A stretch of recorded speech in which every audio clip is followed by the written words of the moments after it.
As soon as the clock struck midnight on Friday night, liberal holy month began, and the force-fed rainbows swallowed up every company and organization logo from sea to shining sea. The longest and most militant month of the calendar year is upon us, and the show starts now.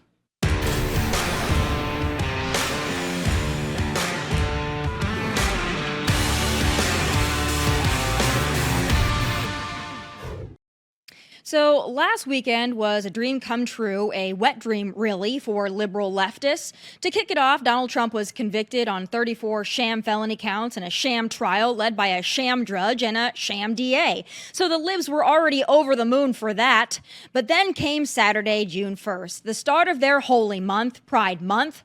They went from over the moon to over the flippin' rainbow. And now that it is Pride Month, probably a good time to do a welfare check on those queers for Palestine. The oxymoron for morons aside, like clockwork, as soon as the clock struck midnight on Friday, May 31st, nearly every major company, corporation, organization, and sports league plastered the ever-growing salute to sexuality as their logo, and our social feeds were doused with rainbows. I still do not understand what the sexual preference of the minority has to do with 95% of the corporations that make a point to celebrate it, and I for damn sure don't understand what it has to do with any of the sports leagues except maybe soccer. I'm especially disappointed in Major League Baseball, as it's really the only sports league that I personally give a damn about. You know, I go to a lot of baseball games, and not once have I ever heard anyone cheer, "Hey, batter, batter, I'm proud of who you sleep with." But I will say, one of the more encouraging aspects of this is the comment section. You know, I scrolled and I scrolled across platforms, and of the tens of thousands of comments, I would say 98% of them echo my same sentiment. What the hell does this have to do with the game? I said it last year, I say it every June, but I'll repeat it again. Pride is a personal emotion. If you're proud of who you sleep with, great, have at it. Why do I, as a sports fan or a customer of XYZ company, have to be forced to see and celebrate the sexual preferences of the minority?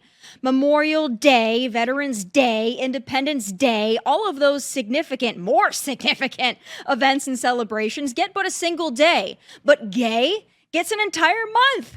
And to those who say we must recognize the U.S. of gay because the LGBTQ community is marginalized, bullcrap. That's bullcrap. Maybe in 1970, hell, maybe 1970 through 2009, but for damn sure not anymore. In fact, I would argue that claiming to be LGBTQ in 2024 is the quickest and the easiest way to get attention, protection, and applause. Joining me now with his commentary on all of that and so much more is Battleground podcast host Sean Parnell. Sean, happy Pride Month to you. Well, first of all, your monologue was great. There was so much there. And let me just say this, Tommy. Thank you for giving a carve out for soccer. I think everyone in America is grateful for that. Also, so I just a quick side note here, maybe not a side note, but just a personal story. Taking the kids out shopping yesterday for summer shopping, and we went up to like the outlet store here in Western Pennsylvania, and not even exaggerating, every single store that we went in on this placard, the moment you go in, and again, we've got 5 kids ranging from 17 down to 11, every single store, like whether it's Under Armour, American Eagle, Brooks Brothers, rainbow flags, the moment you walk in. And I just, as a father with 5 children, I wonder, why do these stores care so much about pushing this stuff on us and with families with small children when there's such a small percentage of the overall population? And more than that, it's all about their sexuality. And so in America, you can live your life the way that you want and choose who you want to love. I don't have any issue with that, but pushing this propaganda on our children is really a bridge too far. And Tommy, they can't escape it regardless of where they go. It's even in their schools. It's everywhere. And they've hijacked rainbows, which, as somebody who just loves a good rainbow after a storm, I'm personally offended by that. But here's what I think is some poetic justice, and I want to get your take on this. So months ago, when we saw all these little terrorists on college campuses and elsewhere campaigning for Hamas and for Iran and for terrorist regimes, I said this is about to get real interesting come June, because there is going to be some kind of a cross section between the Queers for Palestine and the actual Muslim fundamentalists that are actually advocating for Hamas. There's going to be some kind of a meeting of the minds here, and it might not go well. And lo and behold, over the weekend, we got but a taste of it. There was, again, the Pride crowd meets the Palestine Hamas crowd. And interestingly, they didn't really seem to join forces as of yet. It seemed to be more of a hostile display. And I'm wondering, as we're just on really the cusp of Pride Month, do you think we're going to see more of this? I do, and I think you're spot on. And Tommy, this is the inevitable end of liberal politics, in that if we acknowledge that the radical left and Democrats in power divide Americans amongst themselves to keep and retain power, because they do, if we acknowledge that, and look, black versus white versus Asian, Christian, Jew, atheist, gay, straight, young, old, rich, poor. That's what the Democrats do, and that's how they maintain political power, right? All my life, I was taught America was a melting pot. People come here from all around the world. They don't necessarily have to discard their culture, but they keep the things about their culture that they like. But at the end of the day, they're Americans first, last, and always. That's always been our great uniting principle here in this country. And so I'll just say this to make a broader point. When people say diversity is our strength, you should just completely discard them, because that's not true. Unity in America, looking past our many differences as Americans, is our greatest strength. And that brings me to, Queers for Palestine versus Pride Day parade celebrators. This is how it all ends with liberals. They divide people into smaller and smaller groups, and they end up at war with each other. And this is why, communism, which really communism all around the world has failed in every continent it's ever been tried on. But Democrat politics today is very similar to communism. And at the end of the end of communism, these groups just fight and destroy each other. And that's what you're seeing among the base levels of the Democrat Party right now. And it's going to continue into the future for sure. What I don't understand, though, and I brought up in my opening there, I don't understand why the companies and corporations and sports leagues, I don't understand why they feel the need to buy into this year after year. But I'll tell you, the encouraging thing about it, as I mentioned, is I did go through the MLB comments on their little Pride thing, and the comments were mostly negative. And this is the MLB page, and I saw similar other outlets that are not Fox News, that are not conservative outlets, posting similar things about Pride. And I once again looked through the comments, and it was all, why are we doing this? Why are you celebrating this? Why are we celebrating sexual preference? What does this have to do with anything? People were kind of at least annoyed with it. Even people that are like, hey, listen, I'm gay, whatever, but why are you doing this? It's like, don't pander to me. Why are you adding this? And then I saw my favorite one was on like the MLB, baseball is everybody's game, pride flag, blah, blah, blah. A lot of people were commenting, if baseball is everybody's game, why doesn't Trevor Bauer allowed back in? So I think people are tired of it. And I think that people might be right on the cusp of a sea change. Do you think that's too optimistic? No. And I think, Tommy, America's in a very precarious place right now. People sense that there is something wrong, perhaps even all the way down to a spiritual level in America. And if you do believe in good versus evil, which many conservatives do, and I'm not even necessarily talking about a religion, you look at the news that just came out about this DC judge sentenced 75-year-old Paulette Harlow, who's in poor health, to 2 years in prison for praying outside an abortion clinic. She was simply praying outside of an abortion clinic, and she got 2 years in prison. Whereas you have naked men parading down the streets in America with children present, and that's not a crime. I think what Americans see is it just in a very general sense, and every day that goes by, it gets worse, that things are not right here in America. And I think they're sick of it. I think they are too. I want to bring up some other news again, as I mentioned in my opening. This is liberal summer, really. If they're so excited. Yeah. They get Pride Month. They get to call Donald Trump a convicted felon. They're already running with They're it. loving that. They're loving the convicted felon thing, Oh, aren't they they? are. They're using it. And you know, what's funny to me is that I had to sit through years of these liberals whining about the criminal justice system, as I'm sure you did as well, all of us. And for me, I'm very much somebody who believes that actual criminals and actual thugs and actual felons should be locked away and the key should be thrown away. Those that have actually committed a crime, right? But we had to sit there, and I thought about this, and I was going to tweet it out, and I didn't, because I didn't want to deal with the hoopla over it. But you know what I actually thought when all this happened last week? I thought, where is friggin' Kim Kardashian? Because she sat there and she cried her tears and sat next to Donald Trump when he passed the First Step Act, which I actually disagreed with. And so we need to let these nonviolent felons out of prison. We need to, release them to their families. She sat there. It was her moment to go to the White House. She worked with, Kushner and others on this whole criminal justice reform. And then Donald Trump, in this sham trial of all sham trials, he's possibly facing prison for, obviously not a crime, but a non-violent crime, even if it was a crime. And I'm wondering, where is Kim? Where are the criminal justice advocates? I don't see them anywhere.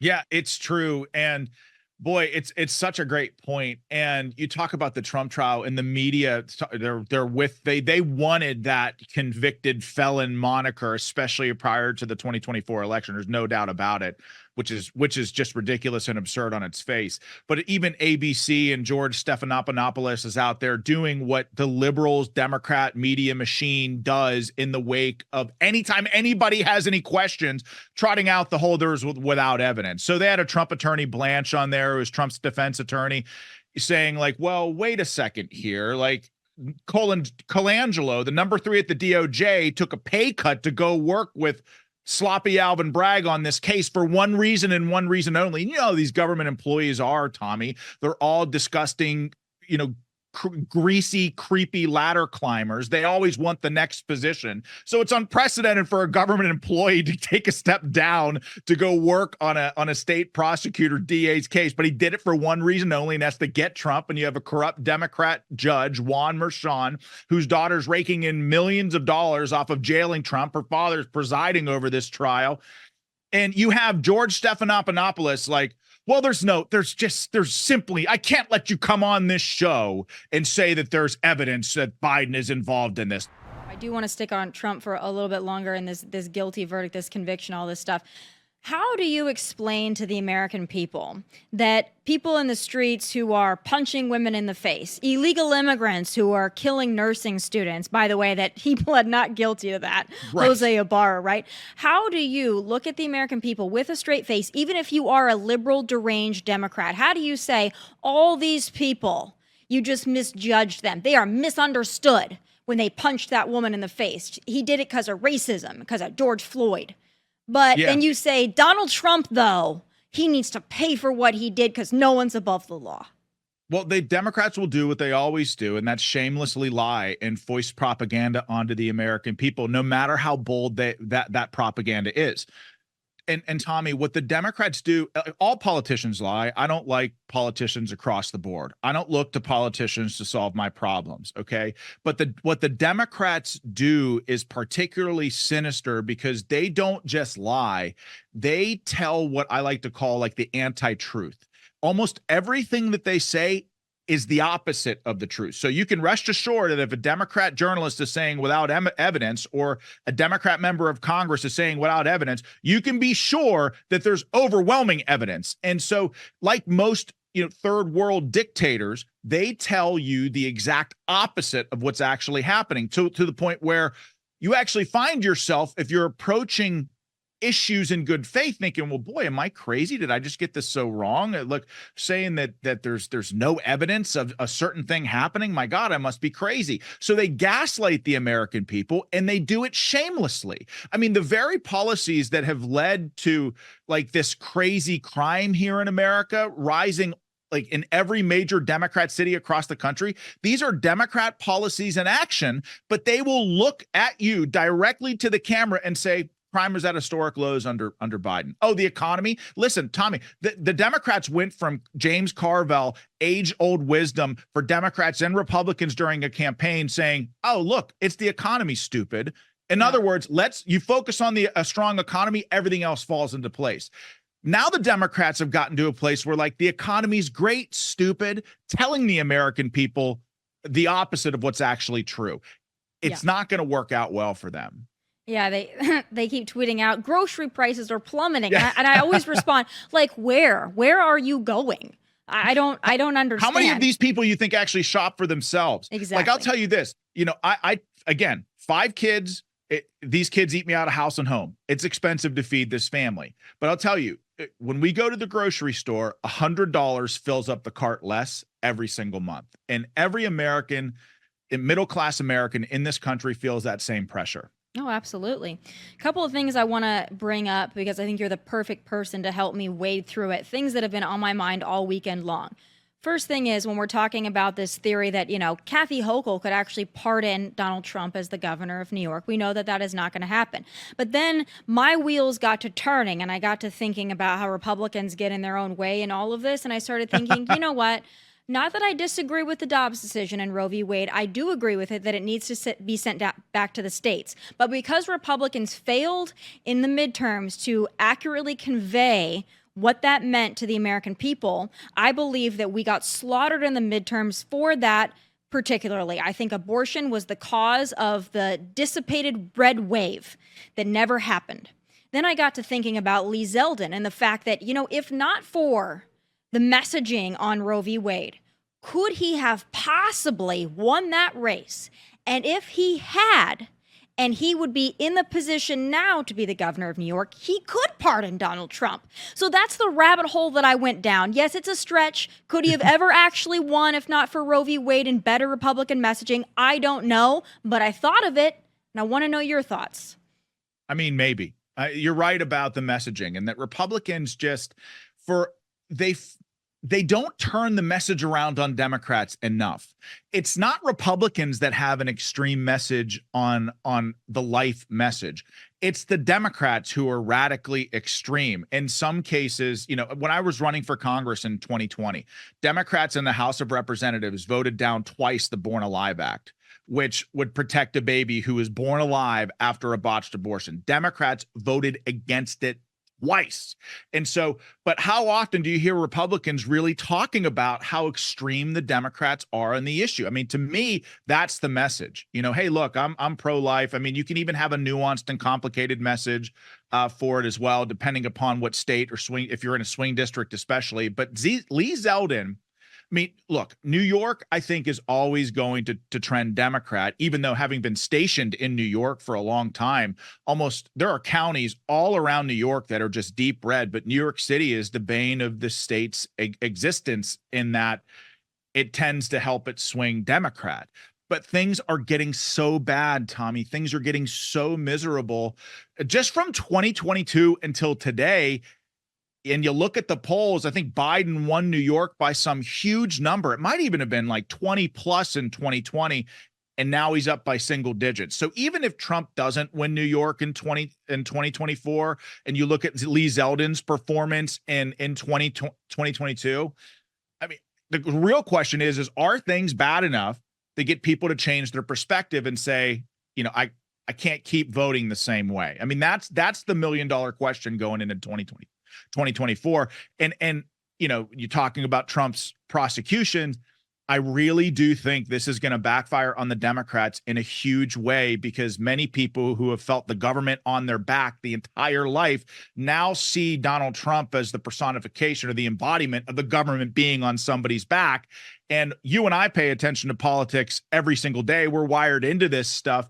But believe me, a lot of people don't, and they'll vote 60 days before an election cycle. Well, those people, their eyes are open now because they see the weaponization of the federal government going against a sitting American president. And by the way, that number is reflected in the polling as well, where people by and large feel that these prosecutions are political, and they could very well see something like this happening to them or their children. And they certainly don't want their kids growing up in a country like this. So, I say all that to say, hey, we'll see. There's still a long way until election day.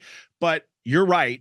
Republicans got the abortion thing completely wrong. And proof, case in point, look, when abortion was on the ballot in deep red Ohio, Democrats won the issue. So clearly Democrats used the abortion message in 2022 to great effect. I don't think that's going to be the case in 24, though. I think it's kind of all they have, so they're going to continue to push it. But you mentioned the government being on your back, which brings us to today and this Fauci testimony. So I listened to a lot of it. The Democrats still love this guy, by the way. Well, there just needs to be a clean out from the top down, bottom up. I mean, I don't think that you can keep any of these people that were around for all of this, that were dictating these things. I think you have to completely clean house and just get completely new people. Because between the other emails about, oh, this is how we get around the FOIA requests and the emails, and I could just go to Tony and walk it up to him, take it to his house, and then he's like, oh, I've never used this email, just like Hillary. It's like, yeah, we're sure they're probably gone now, sir, and we're sure that they probably bleach bitted them and no one's ever going to look for them. Like, we know how this game goes. You're not the first. You won't be the last. Democrats get away with everything. And I think that that's the most frustrating part. Maybe the only answer is to completely drain the swamp and reelect Donald Trump. Even if he is from jail, I'd still do it. Sean, I appreciate your time. Oh, go ahead. No, you're right. I was just going to agree with you. You're completely right. Well, hey, I like to end on that note. I appreciate your time, though, in discussing all these really important things. As I mentioned before, happy Pride Year. I'm hoping that you're celebrating the coming days, the next one being, I think, July, the Omnisexual Day or whatever. So I hope that you're getting your outfit ready for that, and we'll have you back on that day to see it. Okay, yep. I'll have a rainbow singlet ready for the show. Perfect. I wouldn't expect anything else. Thanks so much, Sean. See you, Tommy. All right, folks. Caitlin Clark has single-handedly made the WNBA halfway watchable, but because her peers are jealous, petty clowns, they've done nothing but attack her quite literally for it. And it's time for final thoughts.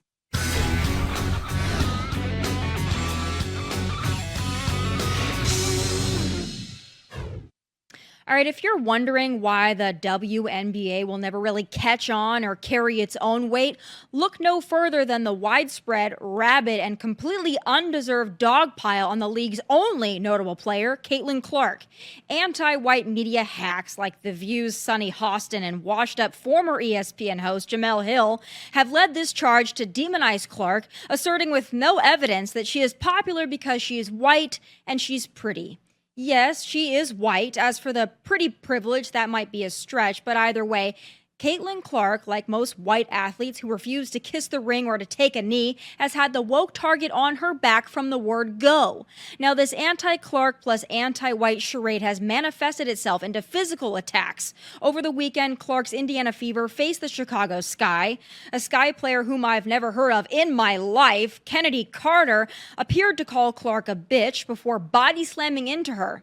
After the fact, the ever-classy Chennedy didn't want to talk about it. Kennedy on the play before bumping in with Caitlin. It seemed like she turned to you a little bit after the Fever I score. I answered no Caitlin Clark questions. Did she say anything to you? I don't know what she said. What'd you say to her? I didn't say anything. That's enough. Yeah, well, after that BS cheap shot, chief hater Angel Reese appeared pretty pleased about it too, because Angel Reese is, like Chennedy and most of the rest of the players in the WNBA, a whiny, petty, and jealous clown. Caitlin Clark is the only reason at all anyone gives two craps about the WNBA. In fact, I'd argue the only two occasions anyone has ever cared about the WNBA since its inception in 1996 occurred when Brittany Griner was detained in Russia for her weed oil and the drafting of Caitlin Clark. That's it. Caitlin Clark is carrying that entire league on her back. She's the reason they are starting to fly private when they should be realistically on a bus like a JV high school team. But even with Clark, the WNBA is still outsold and outperformed by the Savannah Bananas, for goodness sake. But these other gals hate Clark because she's famous, she's good, she's not a lesbian, and she's white. And this petty and catty behavior displayed by many in the WNBA is the exact attitude and reason that sinks all women's pro team sports. Push Clark out and you'll be back to selling fewer tickets than a high school performance of The Wizard of Oz, but y'all haters deserve it, honestly. Those are my final thoughts. Please be sure to go visit the new Tomi Lahren is Fearless YouTube channel at Tomi Lahren is Fearless and like and subscribe for full episodes. I will see you right back here live at 1 p.m. Eastern tomorrow. But until then, from Nashville, God bless and take care.